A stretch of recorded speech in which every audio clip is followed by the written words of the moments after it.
Thank you for watching or listening to this episode of the UnderReported podcast. If you would like to support and get your own Underrepped but always reppin' merch, you can do so at underreptmerch.com. That's underrepped, UnderReppedmerch.com, and get yours today. Thanks.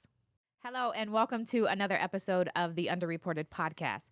I am Melanie, your report her, and on this podcast, I share stories of crimes committed against Black women and Black girls because they are underreported in the media. If you are new here, the way this works is I share the story with you, the audience, and someone in the studio. And so today, I have none other than Marcus Tanksley. What's happening? Thank you for being here. Thank you for having me. All right, so the way this works, Marcus, I'm going to tell you a story, and you are free to interrupt, ask questions, react. Basically, you're the voice of the listener. So you react, respond, ask questions. I may have the answer. I may not. Okay. But we'll go from there. Sound good? Yeah, absolutely. Let's get into it. So as I was doing research for today's heartbreaking case, I was able to begin drawing conclusions pretty early on in the story. And I imagine you will too. It'll become pretty obvious what's going to happen. Okay. But you got to stick around to the very end because the surprise in this case is not who did the crime, but more so why they did it and if someone could have prevented it. Mm-hmm. This is the underreported story of Kerri Harris Wicks. So Kerri Harris Wicks was born on March 7th, 1977, and she's a smart, curious, book-loving girl who spends her days either hanging out with her close-knit family or reading. She loves school, loves learning, very much into books, very studious, right? She's quite an exemplary student. By the time she's graduating high school, she's doing so with honors, and she receives a full academic scholarship to Alabama A&M in Huntsville, Alabama. So everything's great. Her family is so proud of her. She's going to go study, like I said, at Alabama A&M, and which is great because it's not too far from her hometown in Tennessee. So still kind of in the South, not too far, but also she gets to be an adult. So she welcomes the college experience and her opportunity to pursue a bachelor's degree in food science. After she finishes her years at Alabama and graduates with her degree, she moves to Atlanta, Georgia in 2006, where she lands almost a dream job for her at a company called Cargill. So Cargill is a food processing company, and like I said, her degree is in food science. So being able to work here is perfect. It's absolutely in line with what she studied and what she wants to do. Specifically, her job is quality control manager over food additives. So pretty important work, stuff I don't know nothing about for sure. Right. Being the overachiever that Carrie is, in addition to landing this job, she also starts pursuing her master's degree, which working a 9-to-5 is stressful enough, but she's so over the top and such an overachiever that she also adds this on top of that.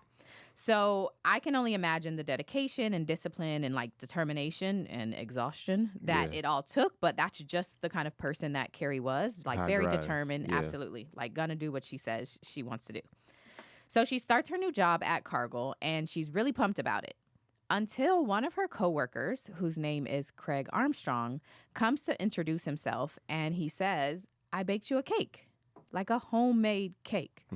So if you're anything like me and like Carrie, we don't really eat everybody's food, right? And so she's like, "Thank you for the cake, but also I don't really know how your kitchen is." She doesn't say this, but she's we thinking it. Exactly. So she kind of shares the cake with everybody in the office, "Hey, as you do, we have cake." Yeah. Exactly, right? So everybody participating, eating the cake, things are well. She finds it kind of odd, but kind of moves on. She ends up mentioning the cake incident to her friends and her older brother, whose name is Jason, because she's quite close to Jason. Basically, when she leaves after work every day, they kind of check in and have a call, right? And so it's pretty regular for them to, she's leaving work, that's kind of who she talks to on her ride home. So as time passes and Carrie continues to settle into life at her new job, the job itself is going well, but Carrie keeps having a string of odd things happening to her. In February of 2007, she's on her way home from work and she, again, is on the phone chatting it up with her brother, Jason. And she mentions to him that she thinks someone is following her. Jason is like, "Wait, what?" So she's like, every time I make a turn, the car behind me makes these same turns. And I'm like making random turns just to see if they're following. Mm-hmm. So she's getting pretty nervous. And Jason is trying not to panic and trying not to freak her out. But he says, you should pull into a police station and see Right. if they pull into there as well, or if they drive off. So Kerri does so. She pulls into the nearest police station that she finds, and the car zooms past her. So they're both thinking, very weird. Mm-hmm. Maybe it was just a coincidence. Won't think too much about it. During another call, when she's on the phone with her brother after work, Kerri mentions that she feels like things in her office are being moved. And not that she's like OCD or anything like that, but she's like, I know where I put my stuff. Right. And every time I come back in here from a meeting, stuff is not where I left it. Right. I don't know what's happening, but like something is happening. Again, her brother is like, maybe you should consider leaving this job. Like, it just seems like you're having this bad string of luck. Random Right. things are happening. Like, how are you feeling? And she's, of course, like, no, I love this job. Like, I just won't leave anything of importance in here, and it's fine. Right. Nothing too alarming, but Exactly. yeah. Now, during this time, as she continues to interact with Craig, because again, he is her coworker, he has been complimenting her and really like expressing direct interest in dating her. But Kerri's like, I don't really mix business with pleasure. Right. I'm not interested in dating you. Like, let's just leave that where it's at. But he continues to kind of press. One day, he even comes into her office with flowers and like very directly is expressing interest in like wanting to date her. Kerri's like, thanks, Craig, but like, I'm going to have to politely decline. I'm not really interested in dating you. Again, I don't mix business with pleasure. According to The Killer Beside Me, which is a true crime series on ID, when Kerri is telling her brother the story about the flowers, she tells him that after she turned Craig down, he, quote, pouts away like a child. So again, her brother Yeah. Jason is like, I don't really Yeah. like this dude. Like, it's too much happening. And she's Yeah. like, it's all good. That's a lot going on. Exactly. When you include the following, I always tell people, make 4 lefts or 4 rights. That's not a coincidence. Yes. There's been times where people have literally, that I don't know of, live in my neighborhood, and I'll see them behind. I don't know them, but I see them behind me. I'm like, this car is still behind me. And lo and behold, I'm like, well, I've just been going straight. I only made a couple of turns. Lo and behold, they pull into a driveway because I'm like, oh, they live there. So I tell people, make Yep. 4 lefts or 4 rights. That's not a coincidence. 100%. 100%. And I think those are the vibes that Jason is having. He's like trying to help her and direct her, but also like, we need to be aware of all this stuff there's that's a lot kind of coincidences. happening. Yeah.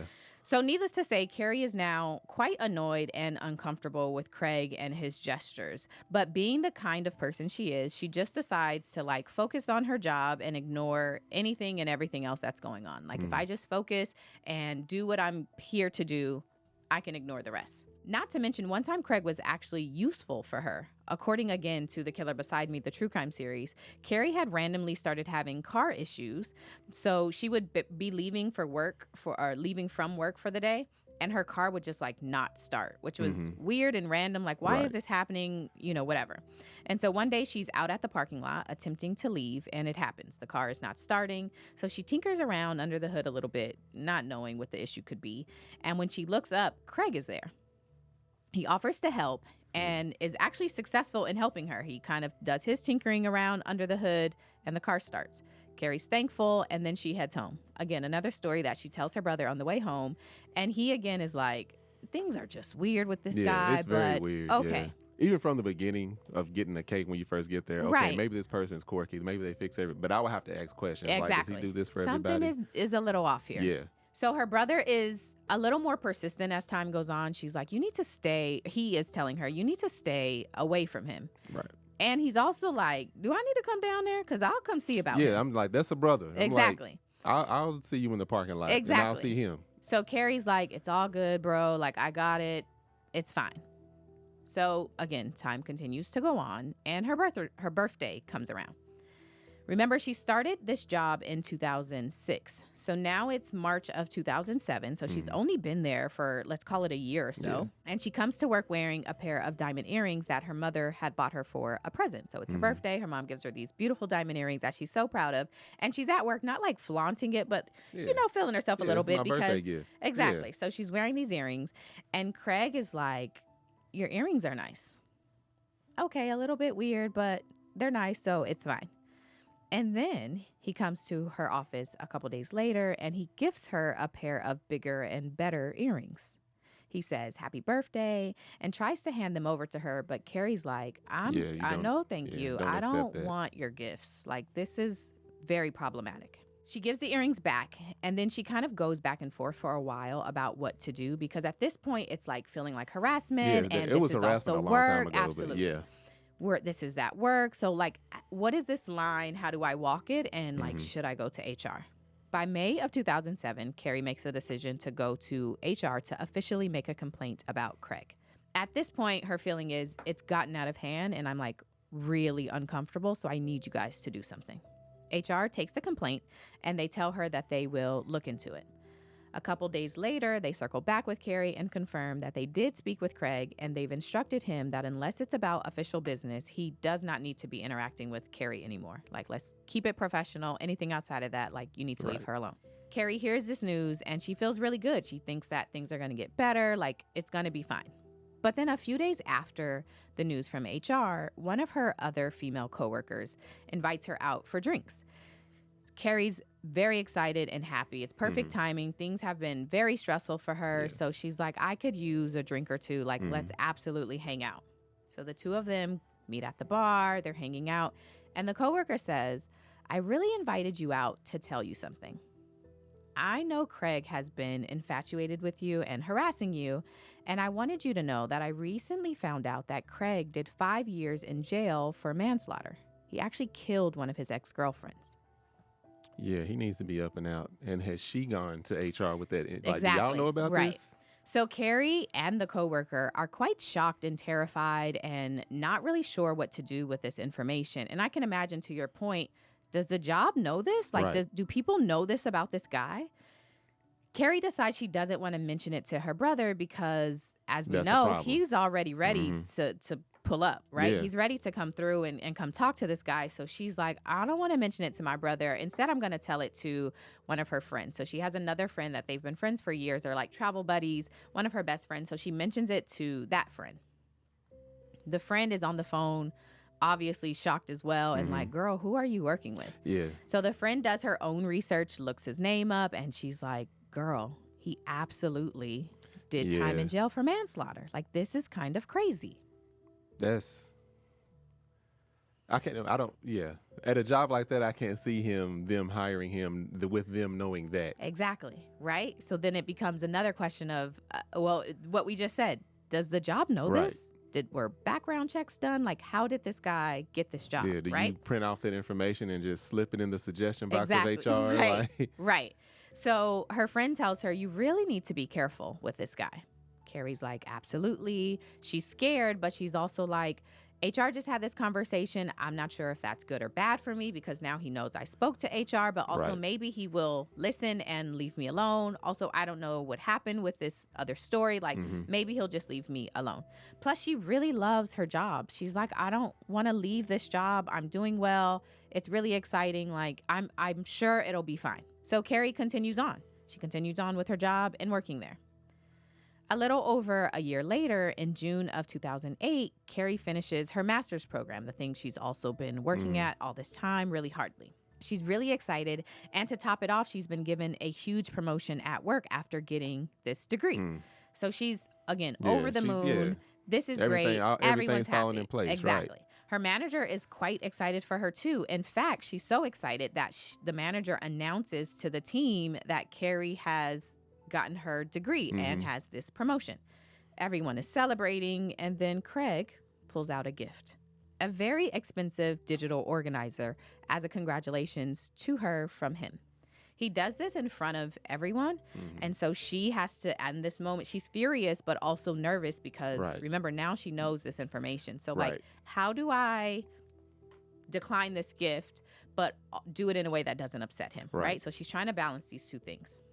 Yeah, I just got one of these. Right. You know. So she decides in front of everyone to politely decline the gift, not in a rude way, but just enough in like everyone can see. Yeah. No, thank you, but no thank you. And then she walks away.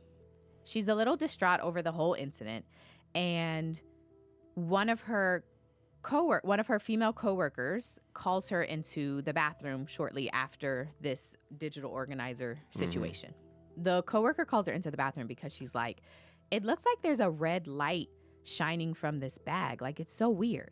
So the two of them, and the thing I should say is that from what I could find, what I could gather from the research that I've done, it's not a bathroom that has stalls. It's like one of the single bathrooms that has like the single toilet and the exactly. Yeah, one you go in and yes. So in this bathroom there are some shelves, and again, this bag is sitting there and it seems like there's this red light flashing. So the friend is like, this is so weird. So they open what seems to be like a makeup bag. There's some like female toiletries sitting on top. They take those out and they discover a camera sitting in the bathroom facing the toilet. They're freaking out. This is insane. Who put this here? What's happening? So they take the camera and head over immediately to HR because, of course, that's where you go when something like this has happened. But because it's like the end of the day, no one from HR is around.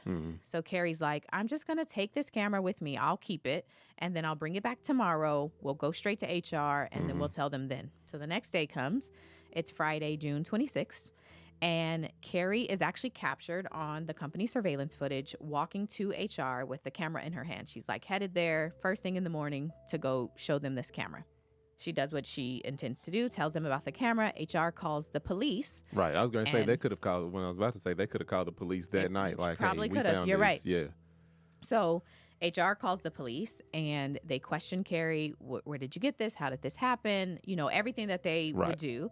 And after they're done questioning her, she's like, okay, I'm going to go back to my job and do what I'm paid to do. You know, she heads back, thinks she's done with that situation. So the day carries on, and about 3 hours later, after going to HR with the camera, she's sitting in her office, minding her business, completely unaware and unsuspecting. Mind you, coworkers are only a mere couple feet away, having a lunch meeting. And they hear this noise and this commotion, so they immediately get up and they come over to her desk or to her office, and they see her laying on the ground, knife still in her. And they see Craig appearing to be like fleeing, like he's leaving from, it seems like where Carrie's laying on the ground. They, of course, freak out. The police are called. It becomes an entire investigation. After interviewing everyone on the scene, the police have to make the heartbreaking call to Carrie's brother, Jason, the person that she has spent all these days on the phone, and confirms to him that his sister has been killed at work. Which is That's insane. Shocking, right? Like one of the places you just don't expect that kind of stuff. You don't expect anything like that, yeah. To be targeted like that in your own office. In your own office. So what police discover in their investigation and trying to figure out what happened to Carrie, they end up learning that Craig seemed to be walking away, you know, or fleeing. And so they call him in and they begin their interview of him.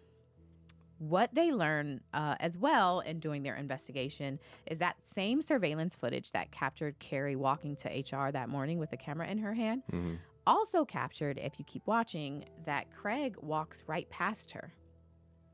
And in that moment, and sees his bag in her hand. He learns that she has the camera and he could possibly be discovered because it is him, of course, who put that camera in the bathroom. Right.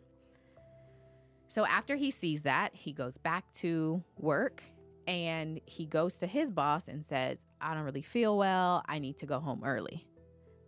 Boss is like, of course, that's fine. Right. So before leaving for the day, because he, quote, doesn't feel well, he goes in here and kills Carrie and then tries to sneak off. I'm assuming to make it seem like I was gone for the day. I was gone for the day. But of course, police know, and because he was seen, that was not the case. He was actually there on the scene. The unfortunate part about what I even recognized at the beginning of this is, and I've seen this firsthand, is particularly Black women's need to feel like they need to protect men, especially Black men. And it's very unfortunate, and I get it. Like, you know, Black women are heroes in that way, but it can't, like, she's protecting her brother by not telling him. She's also, I don't know, I don't want to just accuse him of anything or what this is. It's a balancing act. And it's work, right? There's a whole different dynamic that comes into play when you work with people, right? And so you're trying to balance, I feel uncomfortable. I feel unsafe. Yeah. I don't know what to do. And so she did what she thought she should do, which is go to HR. Yeah. And all they do is say, don't talk to her again. Yeah, which is sad. I've literally been told things by women is like, please don't react. I'm like, how am I not supposed to react to this? Yeah. Please don't say nothing. Please don't react. Please don't do nothing. And it's just that, like, I know what can happen with you in this. I know don't want to blow it up. And going to HR, I would have had to, like, the company I feel is equally responsible. 100%. Out of yes, just as much as he is. Yes. And like, you done bit 9 people. Why y'all got him working here if his dog done bit 9 people? Like, no. Yes. Why and I'll actually get to that because I completely agree with you that some of that responsibility lies with that company. Absolutely. Right? Because they did not do what they were supposed to do. No. Her from safety, day one. From day one. 100%. I agree with that. So police in their investigation learned that Craig did indeed serve 5 years for manslaughter. In 1992, he pled guilty by reason of insanity for the murder of his ex-girlfriend. It happened in New Jersey, and he was actually sentenced to 10 years for that crime, but only ended up serving 5. So shortly after getting out of jail, he moved to Atlanta for a, quote, fresh start. But it wasn't so fresh because he was still the same person. Right. And then in 1999, he gets a felony peeping Tom conviction in Clayton County. So he gets out, says he's going to go live this better life and be better. But of course, those habits still come up and he gets this other conviction. When police are interrogating Craig, he goes on about this. He feels like he has something evil inside of him that makes him do these bad things.